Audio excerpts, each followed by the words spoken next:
ఏం లేదండి, airline operations, airport operations, air ticketing, air cargo management, cabin crew, English, personality development, grooming, interview preparations, ఈ group discussions, ఎన్ని ఒక్కొక్కటి మనం 100 పేజీలు వేసుకున్న వరస్ట్ కేసులో.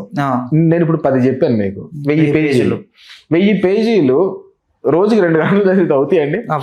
అసలు అట్లాంటిది ఒక్కొక్క బుక్ మనకి మెయిన్ కోర్సు 300 పేజెస్ ఉంటుంది ఒక బుక్. ఒక పిల్లోడు ఎగ్జామ్ కూర్చొని, మా పిల్లలు రాస్తే వీకెండ్ ఎగ్జామ్స్ రాపిస్తే ఒక్కొక్కడు 30 పేజీలు 40 పేజీలు రాస్తారండి. వీకెండ్ ఎగ్జామ్స్ 30 పేజీలు 40 పేజీలు రాయాలి వాడు. ఒక్క పేజీ తగ్గిన ఆ పేజీ మళ్ళీ మండే రోజున 10 సార్లు రాపిస్తాను. ఇంపోజిషన్ టైప్ ఎగ్జామే 10 సార్లు. ఓహో, సాటర్డే ఆబ్సెంట్ పెట్టాలంటే నువ్వు కోటేశ్వరుడు అయ్యా ఉండాలి, లేకపోతే నీ వేళ్ళు చాలా బలంగా అయ్యా ఉండాలి.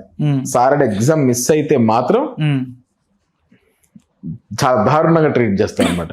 అంటే సో ఎగ్జామ్ అనేది మాకు చాలా ఇంపార్టెంట్ అనమాట. అసలు స్టూడెంట్ క్యాలిబర్ ఎక్కడ దాకా వచ్చింది అంటే సార్ ఇప్పుడు మీరు చెప్తున్నారు పిల్లలు భయపడారంటారా? రావద్దు. అప్పుడు నీకు జీవితం అక్కర్లేనప్పుడు నా దగ్గరికి రావద్దు. నీకు జీవితం కావాలి, నీకు లైఫ్ లో సెటిల్ అవ్వాలి.